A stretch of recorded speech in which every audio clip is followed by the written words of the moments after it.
Thousands of years ago, in the dusty streets of Jerusalem, there lived a woman whose heart was heavy with profound sorrow, Hannah. She was the wife of Imran, a man highly respected for his piety. Yet, the only thing echoing inside their home was a deep silence. Years had passed. Her hair had turned white, but the walls of that house remained hungry for the sound of a child or the scent of a baby. In those times, being childless was not just a biological deficiency, but also a mark of ill fortune and humiliation in the eyes of society. Every morning, Hannah woke up. She confronted that empty void within her. When she looked out her window, everything she saw whispered her own loneliness. One day, while sitting in the shade of a tree in her garden, she became lost in watching a bird that had built a nest among the branches. The bird was feeding its tiny chicks, taking them under its wings, and trembling over them with great affection. This scene broke the storm Hannah had been keeping secret in her heart. As tears streamed down her cheeks, she raised her hands to the sky. The prayer that spilled from her lips at that moment was not just a desire for a child, but an existential plea. "My Lord," she said, "if you give me a child, I will consecrate them entirely to you. They will be a servant of your temple, turning only to you, free from all worldly affairs. Please, do not turn away this aged heart empty-handed." This prayer of Hannah was the peak of sincerity. When she asked for a child, she did not want them as a companion or a support for her old age. She was vowing to offer them as a gift, a sacrifice to the Creator, and a miracle occurred. At a totally unexpected moment, news arrived that seemed medically and logically impossible. Hannah was pregnant. However, the ordeal did not end there. While her pregnancy continued, her husband Imran passed away. Hannah was left all alone with the miracle in her womb. Her excitement was replaced by a heavy responsibility. In those times, only male children were accepted to serve in the Temple of Solomon, Beit al-Maqdis. Hannah was so certain her child would be male that she imagined his services in the temple within her mind. When the moment of birth finally arrived, a historical turning point took place. When Hannah looked at the baby in her arms, she was shocked. The baby was a girl. The Quran describes her astonishment and her turning to her Lord. "My Lord, I have delivered a female, and the male is not like the female." The sentence was not a complaint, but an expression of her anxiety. "I had vowed this child to the temple, but they do not accept girls there. How will I fulfill my promise now?" But Hannah was a woman of total submission. She named the baby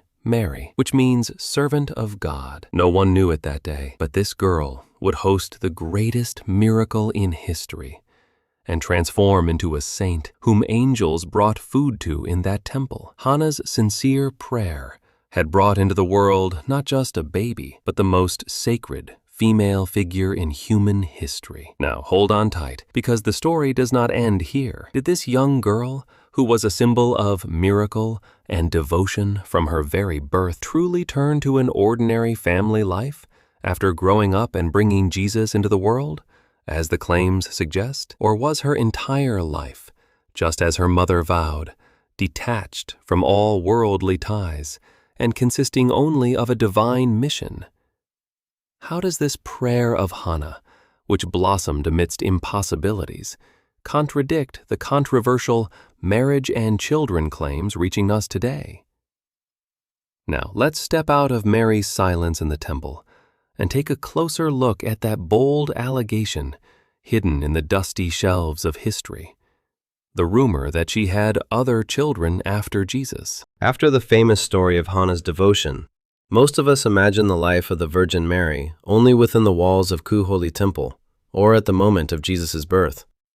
However, when we dig through the dusty pages of history, a shocking question emerges.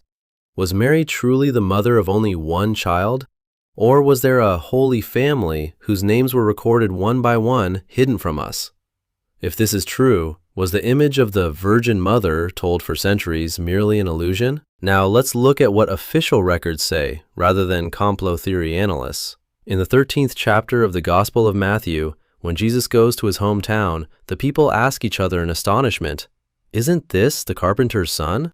Isn't his mother's name Mary? Aren't his brothers James, Joseph, Simon, and Judas? Aren't all his sisters living here with us?" These lines are not just a list of names. They are a massive question mark for historians. If Jesus had 4 brothers and at least 2 sisters, does the claim that the Virgin Mary started a family after Jesus turn from a rumor into a reality?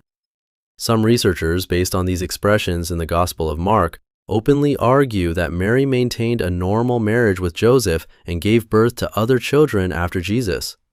In fact, an archaeological find that surfaced in Jerusalem in 2002 and shook the world fueled this fire even more: the James Ossuary. It bore an inscription in Aramaic: James, son of Joseph, brother of Jesus. If this inscription is authentic, it means we have concrete, physical evidence of a blood brother of Jesus. Think about it.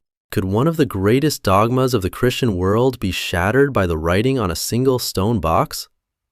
So why do the church and Islamic scholars reject this reality despite such clear names? Why has this brothers issue been dismissed as a mere kinship bond for centuries? Was Mary's human side, her motherhood, and her extended family intentionally erased from history to preserve her holiness? On one hand, there is Hannah's great vow saying, "I consecrate her entirely to you," and on the other hand, those brothers whose names were shouted in the streets. Could a mother have stepped outside that vowed life to start a new one? Or are we missing a much deeper secret behind these names? Now set aside these claims that cloud your mind, because in a moment, when you hear about the greatest translation error in history and who these names actually belong to, everything will fall into place.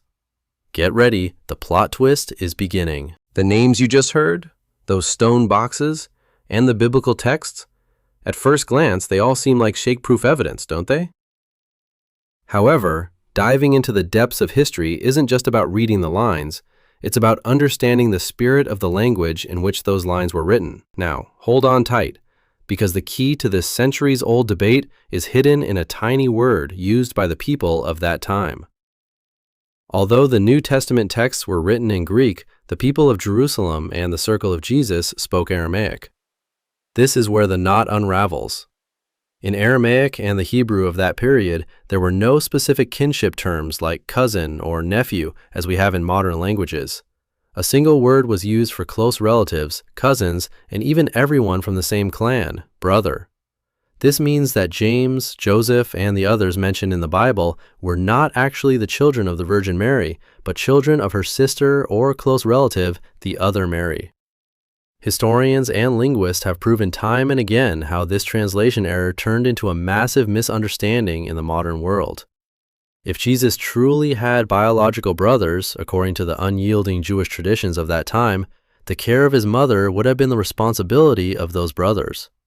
But let's go to that most sorrowful moment, the crucifixion scene. Just before Jesus takes his last breath, he looks at his mother and turns to his disciple John, saying, "Behold, your mother." Entrusting his mother to a disciple rather than biological brothers is actually the greatest, most emotional, and legal proof that there were no other children in that household. What about that famous James Ossuary? Detailed investigations into that 2002 finding, which shook the world, raised serious doubts that the phrase "brother of Jesus" might have been added later. Furthermore, the names James, Joseph, and Jesus were so common in Jerusalem at that time that it was no different from finding a sign in modern-day Istanbul that says Ahmet, son of Mehmet. In other words, this box is far from providing scientific certainty that the Virgin Mary had another child. Remember, what did Hannah say? "I consecrate her entirely to you." The divine plan did not break this devotion. The Virgin Mary, in both Islamic literature and ancient Christian traditions, remained the perpetual virgin, Semper Virgo, dedicating her life not to starting a worldly family, but to witnessing the greatest miracle of humanity. She was not an ordinary mother, she was a divine chosen one, and she remained faithful to this sacred solitude throughout her life.